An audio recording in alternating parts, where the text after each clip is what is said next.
The feedback section. Here's where we're going to be talking about our interaction with the community. After the feminism episode, I suspect we may have gotten some feedback. Not much. I thought our inbox would explode with hatred from that episode, but we did not get very much. We had a couple people contact us to tell us our math was wrong. We forgot, and we realized this as soon as, I know it's going to sound like, oh, no, we knew that already, but we had this conversation as soon as we hung up. Yeah. And I was like, Jeremiah, maybe you should throw in an edit before you post the episode, just so people don't call us on the math. And we end up just being lazy and not doing that. But it was not going to happen. Yeah, so instead, I got a few messages saying that we forgot to take out the non-applicable games from our ratings when we were finding out how many were good and how many were bad. So really, instead of 63% of the games getting a good rating, it should have been 70%. Mm-hmm. 19 out of 27. So even better. That's great. Yeah. And I'm glad that people followed the math long enough to critically think about it. Well done.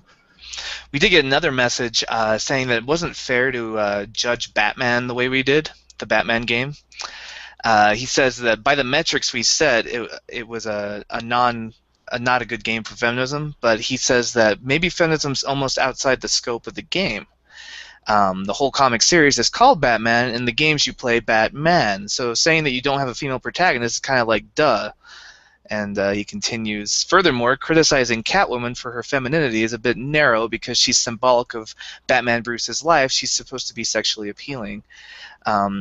As far as more economic sense, you shouldn't always try to please everyone. I don't know the key to success, but the key to failure is trying to please everyone. Bill Crosby. When you are focused and selective in business, you succeed. All that said, I still think 7 out of 10 games is not bad. I think 8 or 9 would be better, and leave that last 10% for games that just straight up don't care or doesn't make sense, i.e., Grand Theft Auto, Batman, etc.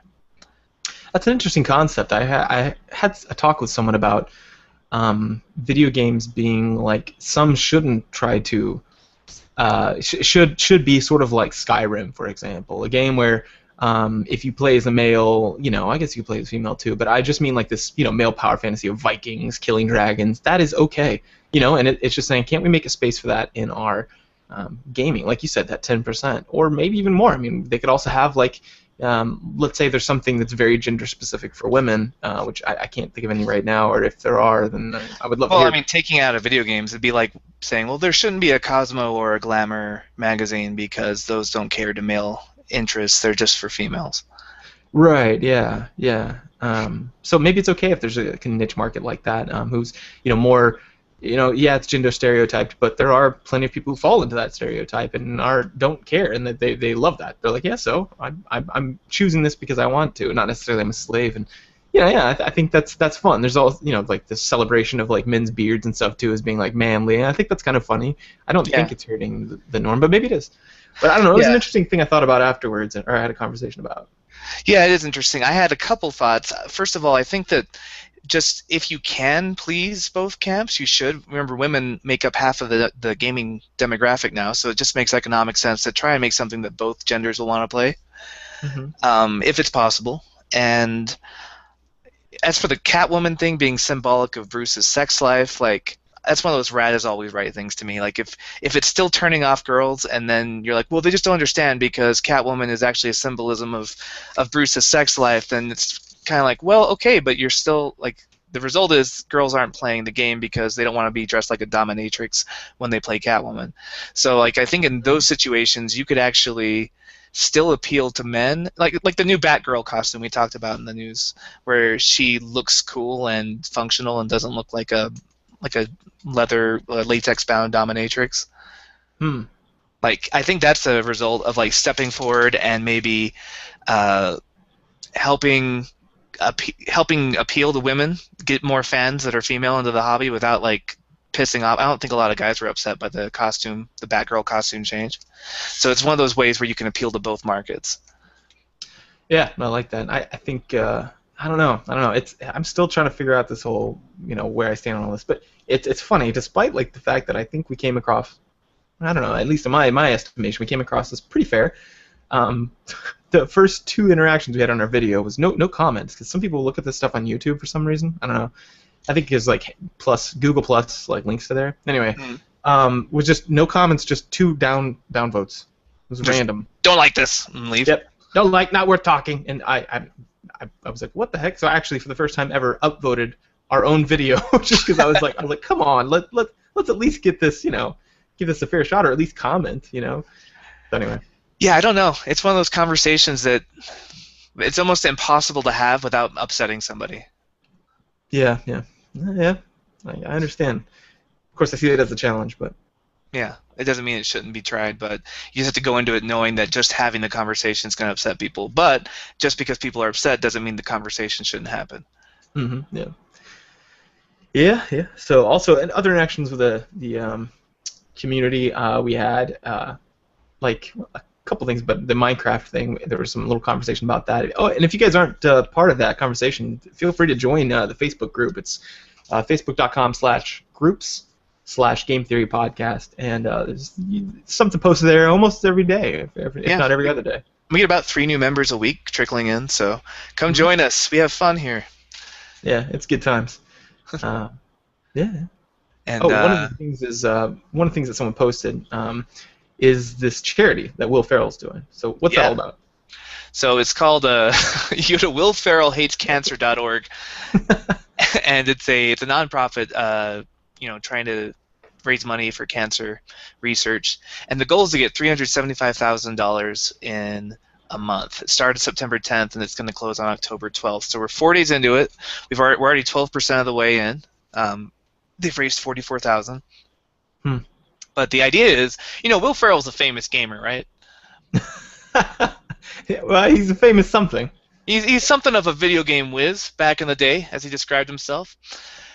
And so if you donate, you can actually win a chance to. There's some prizes like Will Ferrell signed Super Mega Blast Max Xbox 360 controller, which is the name of the event. It's the Super Mega Blast Max event because he's trying to throw in all the gamer words we like Super and Mega and Blast and Max.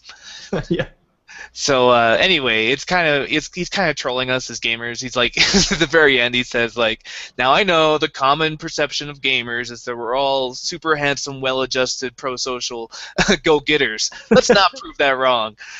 Yeah, let's not shake the boat. So give money to this organization. But yeah, I'm definitely gonna do it. I think you already did.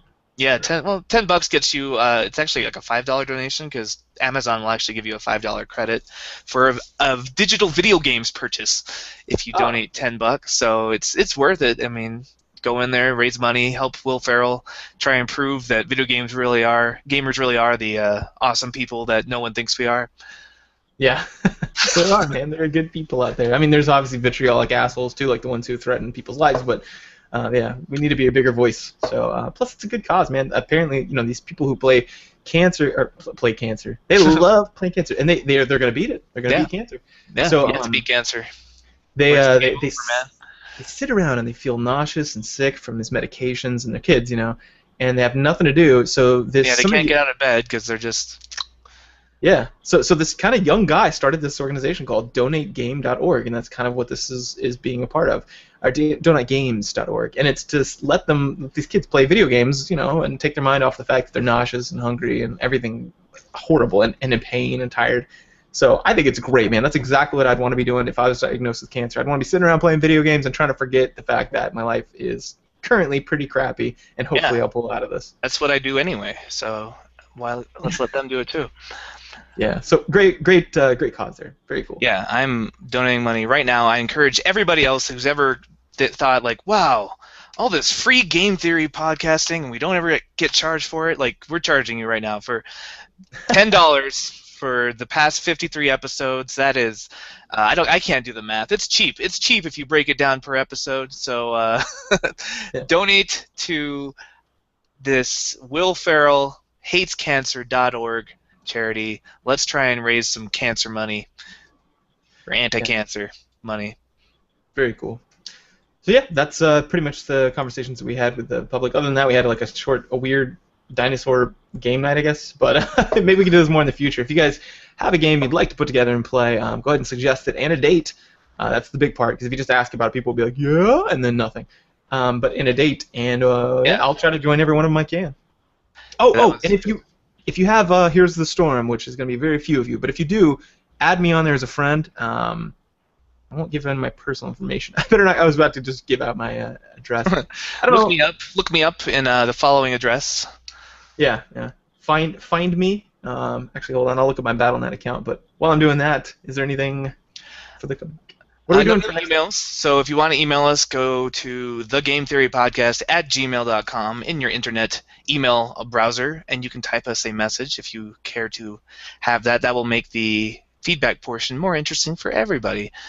Yeah. And I know emails is kind of a more archaic way to go, but for those of you who still want to do it, that's You want to perfectly send us fine. a fax or perhaps a letter? Yes, we do take. What are those? The boo boo boo. Not Morse code, but the what are they Oh called? yeah, the telegraph. Telegraph. Yeah. Or Jeez. or you can always attach a raven with a message to its leg. Perhaps. Yes. Dark wings, dark words. No. Look me up on Battle.net if you guys have it. I'm solo, and the number is 1713. So add me on there. We'll be friends. We'll play video games together. It'll be great. And Yeah.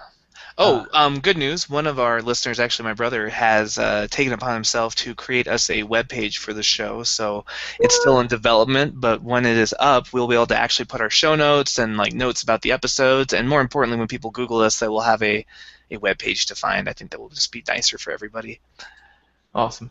So I will, once that's up, we will announce where to find us on the web, on the interwebs. Okay. Well, cool. Cool. All right. Well, yeah, really appreciate it. Thanks for joining us. And do we know what we're doing for next episode? No, I forgot to think about that. Me too. Yeah. I had this whole birthday thing going on. Sorry, I'm gonna pull the birthday card, even though I have Okay. 6 other days to think about it. Yeah, your birthday did fall on one of the days we should have thought of it. So. That's fair. That's fair. I'll let that go. All right. And as for me, I was just and then one time, and yeah, so that was why I was busy. Good point. Good point. Well, cool guys. Keep playing Don't the game. judge me. I just donated to charity. You have to be nice. Yeah, that's one day of the things I was doing. And should've- but no, that's good. But keep playing games, guys. Keep thinking about them. Keep offering feedback on the Game Theory podcast site. It's great. It's fantastic. We really enjoy it. The whole point of the podcast is to have these fun conversations about, video games is a little more something than what it used to be classified as like a waste of time and a rot in your brain. So. Yeah, now it's just a waste of time, but it stimulates your brain. Yeah, exactly. All right, but we'll see you next week with another episode that is as of yet untitled.